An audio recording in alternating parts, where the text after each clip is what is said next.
Iran पर इस्राएली missile हमले के बाद पूरी दुनिया में हलचल मची हुई है। अरब और अफ्रीकी मुस्लिम देश एक सुर में इसराइल के खिलाफ खड़े हो चुके हैं। वहीं अमेरिका के राष्ट्रपति डोनाल्ड ट्रंप ने भी अब चौंकाने वाला बयान दिया है। उन्होंने कहा, अब सीज फायर नहीं, कुछ बड़ा होगा। मध्य पूर्व एक बार फिर युद्ध की आंच में घिर चुका है। बीते शुक्रवार 13 जून की सुबह इस्राएली वायुसेना ने परमाणु हथियार बनाने का आरोप लगाकर ईरान की राजधानी तेहरान पर हवाई हमले किए। घंटों तक इस हवाई हमले में ईरान के कई बड़े कमांडर, सैन्य अफसर, परमाणु वैज्ञानिक और निर्दोष लोगों तक को निशाना बनाया गया। ईरानी सेना ने आरोप लगाया कि इस हमले के दौरान सिविलियंस तक को टारगेट किया गया है। इस हमले ने एक बार फिर शांति प्रयासों पर प्रश्न चिन्ह खड़ा कर दिया। जवाब में ईरान ने भी इसराइल पर मिसाइलें और ड्रोन गिराकर पलटवार किया, जिसके बाद तनाव अधिक फैलने लगा। इसराइल की इस कार्रवाई की लगभग पूरे विश्व ने कड़ी निंदा की।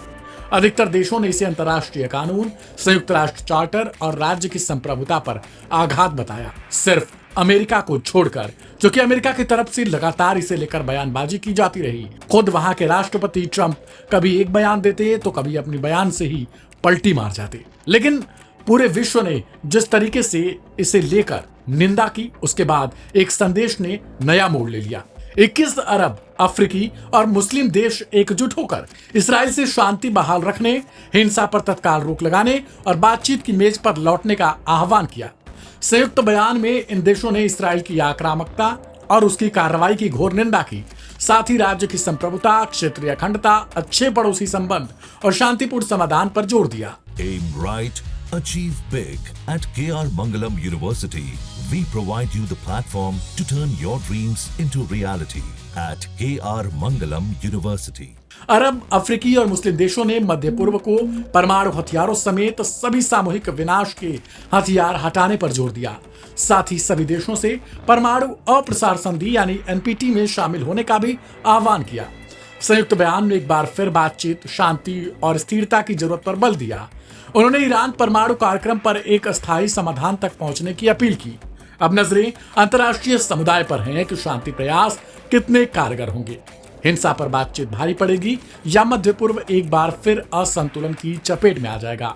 हालांकि जिस हिसाब से संयुक्त बयान में यह कहा गया कि परमाणु अप्रसार संधि में शामिल हुआ जाए, इससे साफ तौर पर सवाल खड़ा होता है कि क्या ये देश ईरान के परमाणु कार्यक्रम को भी मिटाना चाहते हैं।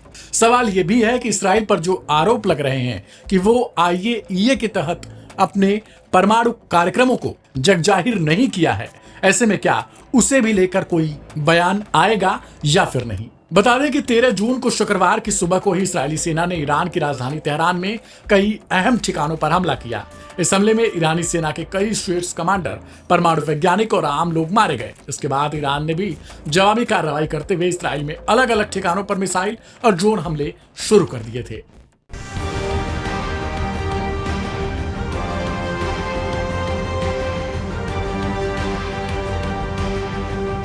ईरान और इसराइल के बीच जंग शुरू होने के बाद ऐसा लग रहा है कि ईरान परमाणु कार्यक्रम को तेज कर सकता है। ऐसा इसलिए क्योंकि ईरानी सरकार जल्द ही परमाणु अप्रसार संधि यानी एनपीटी से बाहर हो सकती है। बताया जा रहा है कि ईरान एनपीटी से बाहर होने के लिए एक विधेयक लाने वाला है। इस बिल के बाद पश्चिमी देशों और इसराइल की चिंता ईरान के परमाणु कार्यक्रम को लेकर और ज्यादा बढ़ जाएगी और मिडिल ईस्ट में जो वर्चस्व की लड़ाई अभी चल रही है वो इस बिल के आने के बाद और तेज हो जाएगी। माना जा रहा है कि ईरान इसराइल जंग के बाद ईरान अपना परमाणु कार्यक्रम और तेज कर सकता है। ईरान ने कहा कि वे परमाणु हथियार बनाने के खिलाफ है। ईरानी सरकार के प्रवक्ता इस्माइल बाघेई ने कहा कि हाल के घटनाक्रमों के मद्देनजर हम एक उचित निर्णय लेंगे। सरकार को संसद में विधेयकों को लागू करना है, लेकिन इस तरह का प्रस्ताव अभी तैयार किया जा रहा है और हम बाद के चरणों में संसद के साथ समन्वय करेंगे।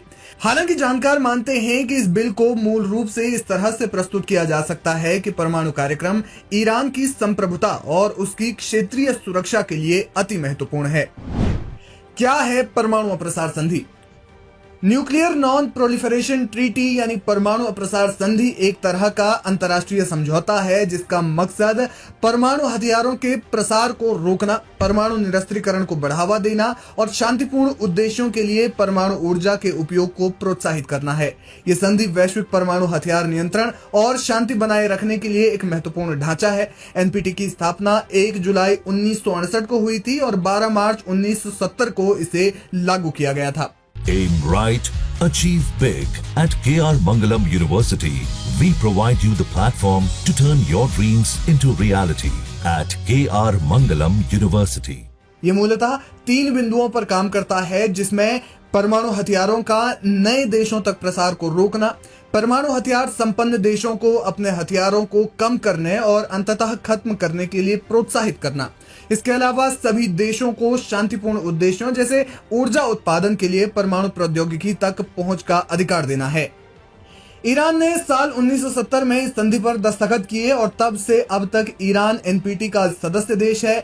ईरान हमेशा से ही दावा करता आया है कि उसका परमाणु कार्यक्रम ऊर्जा उद्देश्यों के लिए है। हालांकि पश्चिमी देशों के लिए ईरान का परमाणु कार्यक्रम हमेशा से ही विवाद का विषय रहा है। आईएईए ने कई बार ईरान की गतिविधियों पर सवाल उठाए हैं, विशेष रूप से यूरेनियम संवर्धन को लेकर। हाल ही में आईएईए ने कहा था कि ईरान ने 60% यूरेनियम को शुद्ध कर लिया है और उसके पास करीब 8 परमाणु बम बनाने की ताकत है। आपको बता दें कि परमाणु बम बनाने के लिए 90% यूरेनियम की शुद्धता की जरूरत होती है। अब सवाल यह है कि ईरान के एनपीटी से बाहर होने के बाद क्या होगा। एनपीटी से बाहर निकलने पर ईरान को अंतर्राष्ट्रीय परमाणु ऊर्जा एजेंसी यानी आईएईए की निगरानी और निरीक्षण से छूट मिल जाएगी। इससे वो अपने यूरेनियम संवर्धन को 90% यानी हथियार ग्रेड तक बढ़ा सकता है और परमाणु हथियार विकसित करने की दिशा में बिना किसी बाधा के काम कर सकता है। परमाणु हथियार ईरान को क्षेत्रीय शक्ति संतुलन में इसराइल और सऊदी अरब जैसे प्रतिद्वंदियों के खिलाफ एक मजबूत रक्षा कवच प्रदान कर सकता है। इसके बाद मध्य पूर्व में परमाणु हथियारों की दौड़ शुरू हो सकती है। इस समय तक मिडिल ईस्ट में सिर्फ इसराइल के पास ही परमाणु हथियार हैं, ऐसा माना जाता है, लेकिन ईरान के एनपीटी से बाहर होने के बाद यह माना जाएगा कि उसने अपना परमाणु कार्यक्रम तेज कर दिया है। इसके बाद सऊदी अरब, तुर्की और मिस्र जैसे देश जो ईरान को क्षेत्रीय प्रतिद्वंदी मानते हैं, वो अपने परमाणु कार्यक्रम शुरू कर सकते हैं, क्योंकि वे ईरान के परमाणु हथियारों को अपने लिए खतरा मानेंगे। इससे क्षेत्र में शक्ति का संतुलन बिगड़ सकता है। इसके अलावा ईरान और इसराइल के बीच करो या मरो जैसे युद्ध की स्थिति भी पैदा हो सकती है, क्योंकि ईरान के परमाणु कार्यक्रम को इसराइल अपनी संप्रभुता के लिए खतरा मानता है। यही वजह है कि उसने हाल ही में ईरान के परमाणु ठिकानों को निशाना बनाया। बहरहाल देखना यह होगा कि एनपीटी को लेकर ईरानी सरकार ये बिल वास्तव में लाती है, और अगर लाती है तो कब तक लाती है, ये एक अहम सवाल है।